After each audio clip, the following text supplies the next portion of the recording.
Kembali tim Jimat punya cerita. Cerita ini ditulis oleh Johid Dingasem dengan judul Mistis di Grumbul Gong Kayangan Api.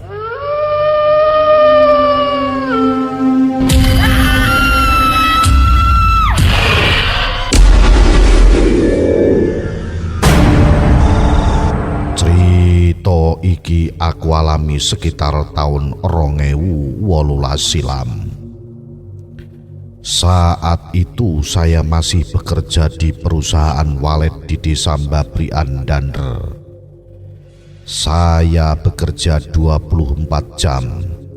Jadi saya menginap di pabrik bersama teman saya bernama Bayu. Waktu itu kebetulan malam Jumat. Seperti anak-anak muda pada umumnya punya pacar wanita. Rumahnya ngasem, desa bareng. Waktu itu bertepatan hari ulang tahunnya dia.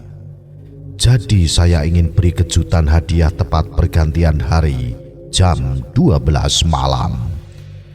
Karena pabrik gak boleh kosong tanpa yang jaga, jadi harus gantian jika mau ada urusan keluar. Setelah saya beritahu teman kerja saya Bayu, jika mau keluar ke Ngasem, akhirnya saya berangkat ke rumahnya dia dari Dander sekitar jam 10 malam. Karena waktu itu jalan sekitar Kayangan Api sampai Ngasem masih makadam dan belum ada lampu penerangan jalan seperti saat ini. Dengan harapan saya sampai depan rumahnya sebelum jam 12 malam.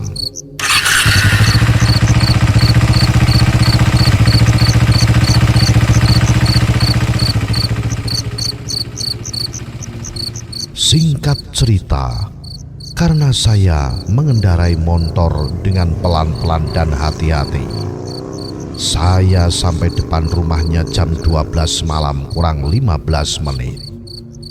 Setelah menunggu tepat jam 12 malam saya telepon dia yang sudah tidur. Dan suasana desa juga sangat sepi. Akhirnya dia keluar rumah dengan keadaan masih ngantuk. Dengan terkejut gak percaya, saya berikan hadiah boneka Hello Kitty berukuran besar tepat jam 12 malam. Sambil saya ucapkan, "Selamat ulang tahun ya." Tidak berlama-lama saya langsung pulang meninggalkan dia yang masih terkejut tidak percaya di depan rumah.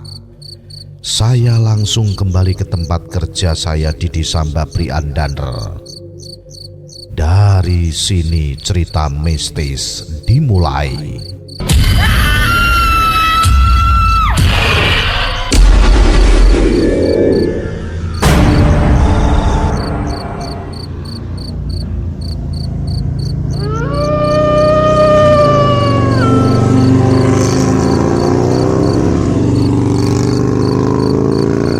Perjalanan pulang dari rumah dia di Sambareng sampai pasar Ngasem tidak ada hal yang aneh dan lancar-lancar saja. Sampai melewati kumpulan rumah terakhir dan masuk hutan Kayangan Api, saya merasa udara yang berbeda dan angin bertiup terasa dingin, menggoyangkan pepohonan jati yang rimbun dan jalanan yang gelap tanpa lampu penerangan jalan. Hanya lampu dari motor metik saya yang menerangi di sepanjang hutan Kayangan Api yang saat itu jalannya memang masih batuan makadam. Tanpa punya pikiran takut saya berkendara dengan santai kecepatan 40 km per jam. Kebetulan saat itu saya belum lama pengesahan warga salah satu perguruan silat dan masih sering dengan suka mengasah spiritual dan ilmu-ilmu yang telah diajarkan. Jadi perasaan takut bisa saya kendalikan.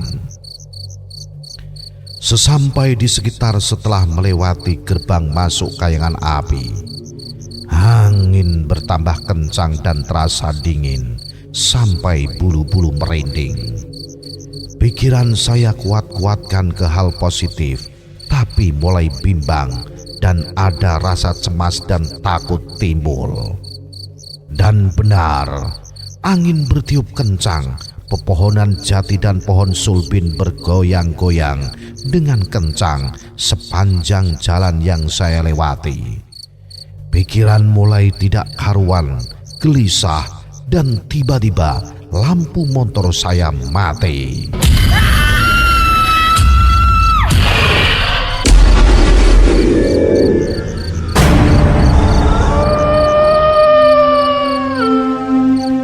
Sehingga jalan makadam jadi gelap gulita.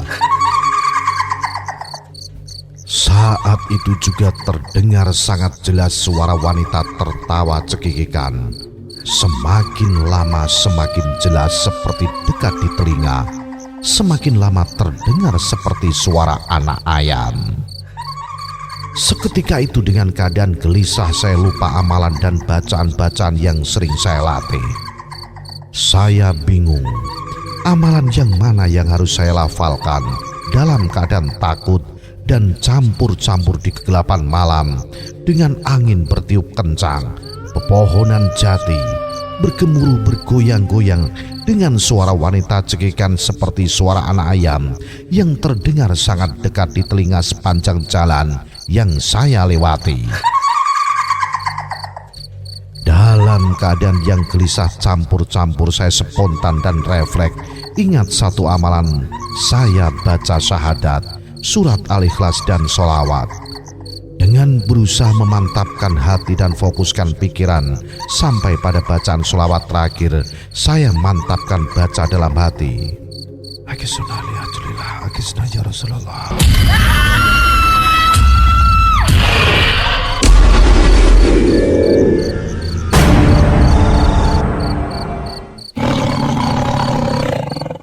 Seketika itu terdengar suara auman harimau tepat seperti di atas kepala, terdengar sangat jelas memecahkan kegelapan dan suara bising cekikikan suara anak ayam.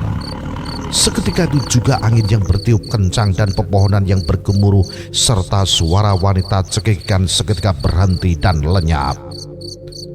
Bersamaan lampu motor saya yang kembali menyala normal kembali. Hati dan pikiran saya terasa plong dan lega. Seketika saya kebut motor saya sampai masuk desa Ngunut dan masuk kumpulan rumah-rumah penduduk. Sesampai di tempat saya kerja, nafas masih agak ngos-ngosan dan hati yang masih berdebar-debar, pikiran heran dengan kejadian yang telah saya alami tadi. Setelah saya ceritakan ke teman yang kerja bersama saya langsung cuci muka dan tidur.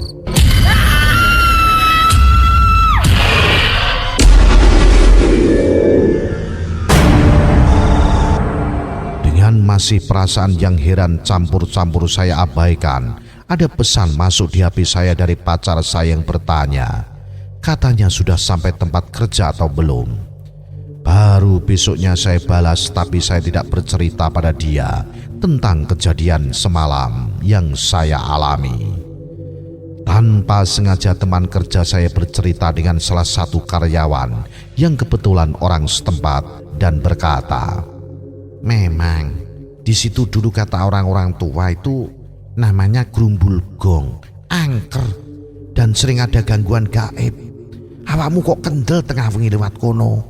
Akhir cerita, wanita yang saya beri hadiah ulang tahun itu sekarang menjadi istri saya dan saat ini diberi amanah 2 orang anak bernama Ainaya dan Arya. Demikian cerita cinta dan mistis yang saya alami sepanjang jalan Dander sampai Ngasem. Salam Jimatres, salam satu misteri dari saya Jimatres Joid. Au.